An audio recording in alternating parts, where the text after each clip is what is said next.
Hello everyone, this is Deepak and in today's class we'll be unlocking the meaning, the scope and the definition of poetry.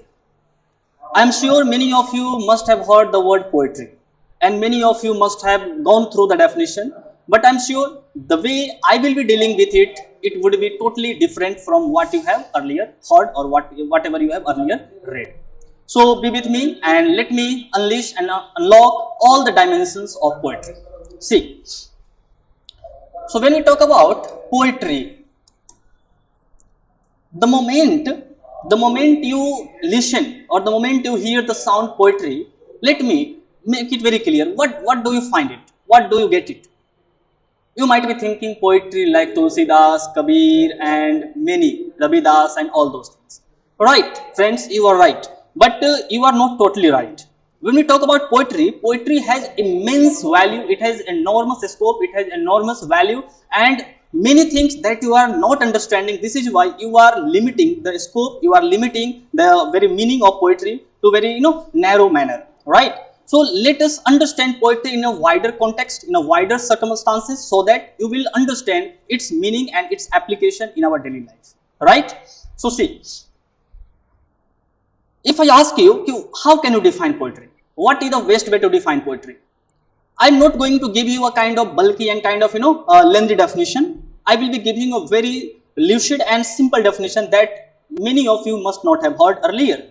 So whenever you get the chance to define poetry, just define in this way: the most concise and precise form of human expression is called poetry. Understanding? See, there are two ways to express human feelings and human emotions. One is in detailed way and second in precise manner. So when you express your feelings and when you express your ideas in detailed manner, it becomes prose, it becomes a story or maybe novel.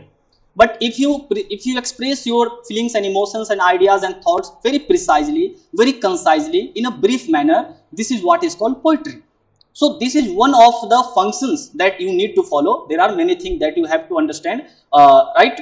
So the most precise, see, the most precise and concise form of human expression is what generally termed as poetry, right? Poetry can be of different types. Let me make it very clear by writing, poetry can be of many types. So, and what are the various types of poetry? See, when we talk about various types, so it can be sonnet, it can be elegy, it can be ode, it can be lyric, etc. So there are various types of poetry that we study while doing graduation in English literature, right? And we'll understand what is sonnet, what is elegy, what is ode, what is lyric in details in upcoming videos. Now in today's classes, my priority is to make you understand. My priority is to instill the essence, instill the very meaning of poetry in your mind so that you would have some curiosity about it and you would feel very good when we talk about poetry, when you read poetry, right? See, before we get into the topic in details, let me take the quote of William Wordsworth. I'm sure many of you must have heard the quote of William Wordsworth. William Wordsworth. He says, one of the romantics, one of the great poets of 19th century romantic age, he says poetry is the spontaneous overflow, poetry is the powerful feelings and emotions. Poetry is the powerful feelings and emotions, which are already stored in our heart, and it comes out spontaneously, it comes out automatically when we find ourselves in certain circumstances, right? So this very definition of poetry also enables us to know poetry, to understand poetry in its wider context, Okay, now coming to the very first point from where we started our discussion, and the point was poetry. So if I ask you, what is the characteristics and what is the features of good poetry? So see, first feature that you can understand is a poetry is the result of deep, a poetry is the result of deep thoughts and conscience. Poetry is not the manifestation of random thoughts. It is the manifestation, it is the result of deep thoughts and conscience. Only the people who are having great sense of sensitivity, great sense of vision, great sense of understanding the world, they can produce good poetry. Otherwise there are people who are writing poetry but their poetry are not recognized in that way what they should be recognized as, right? So this is the first condition that a poetry must have. Second quality or the second characteristic that you can understand a poetry, so a poetry must wear the subject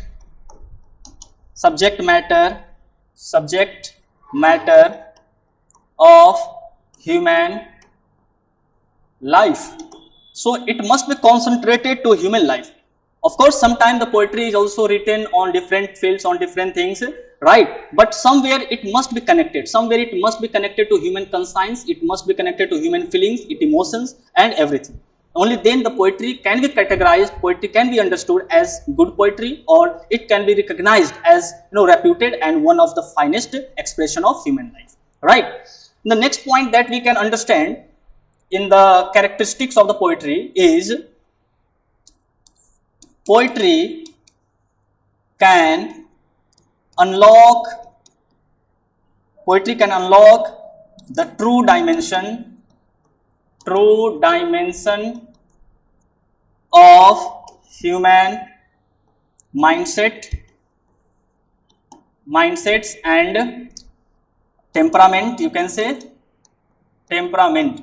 When you are reading the poetry of some poets, you are not reading the poetry, you are reading the temperament, the nature, the dimension of the poet's mindset. And this is what should be there in a good poetry. If a good poetry is not able to enable you, it is not able to enrich your mindset, it is not enriching your vocab, it is not enriching your very lifestyle, it means you are not having in companion with good poetry. Good poetry enables us, good poetry elevates us from the very superficial level to the high level, and this is what is one of the good characteristics of a good poetry, right?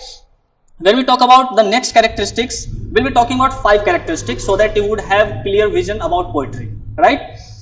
The four characteristics of a poetry can be: poetry is the manifestation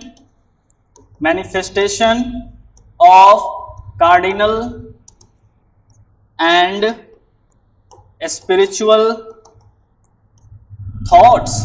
Very important. This is very important that everyone must be familiar with it. It is not the manifestation of random thoughts. It is not the manifestation of a chai wala, or you can say the bakery wala. It is the manifestation of cardinal thoughts. Cardinal and spiritual thoughts. It must be pure.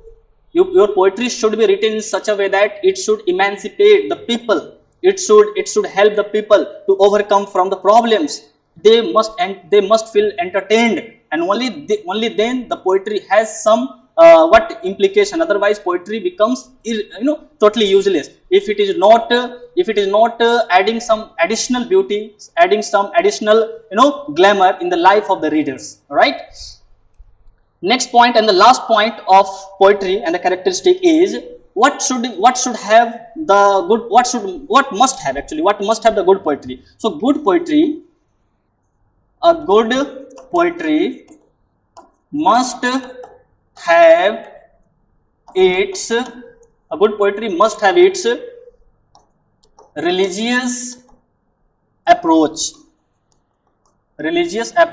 so that अगर good poetry में if good poetry does not have any religious approach, if good poetry doesn't have any cardinal approach, it means what? It is just written for the sake of temporary pleasure.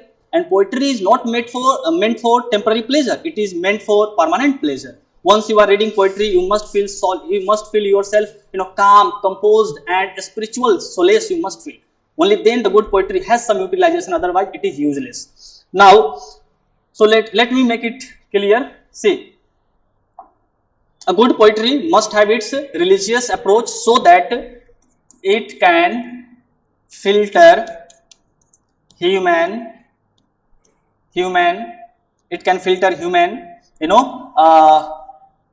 thoughts, etc. Right? Human thoughts must be filtered, it must be cleared, and it can only be cleared through good poetry, through religious poetry, through cardinal poetry, and spiritual poetry. So this is all main important characteristics of good poetry. And now coming to the next point, let me make it very clear that we are not going to make the video very lengthy. I will make the video very small so that you will be focusing and you will be understanding something worthwhile. Otherwise, it is a waste of time. See, now coming to the next point, one definition that you should always remember. Okay, what can I remember when we talk about good poetry? So one thing, a good poetry or a poetry is something, a poetry is something that is capable of removing the melody, that is capable of removing the melody. Melody means dirty and elements, the narrowness that we have already gathered from our society. If we are in touch with good poetry, it helps us to remove such melody. It removes us such narrowness that we have already acquired from the society, which is also not good for us, right? So a good poetry is something that is capable of removing the melody from one's mind. So this is very important that you should know, right? And in one of my videos, it is already there on the YouTube. You can go and search it and watch it first. Then you will understand what is figure of speech. So what makes the poetry beautiful? What makes the poetry more live, more dynamic? So every language has poetic devices. Every language has figures of speech, and the very function of poetic devices is to beautify, to make the language live, to make the language more dynamic. Right? So if you want to write good poetry, then you need to understand the usage of figure of speeches. So poetic devices, makes poetry more alive and beautiful, right? So this is something that you can't underestimate. You can't underestimate the power of poetic devices. For example, if you want to compare something, so you will use simile. If you want to compare something without using as or like, then you can use metaphor. If you want to consider some non-living thing as living thing, then you can use personification. So there are many figures of speeches which are used in poetry in order to make the poetry language more beautiful, more understandable, more lucid, and more attractive, so that the readers can also get interest while reading the poetry. I hope today's class may be profitable, it may be more beneficial for you, and if it is so, then do not forget to hit the bell icon and subscribe my channel. Thank you very much. Thank you.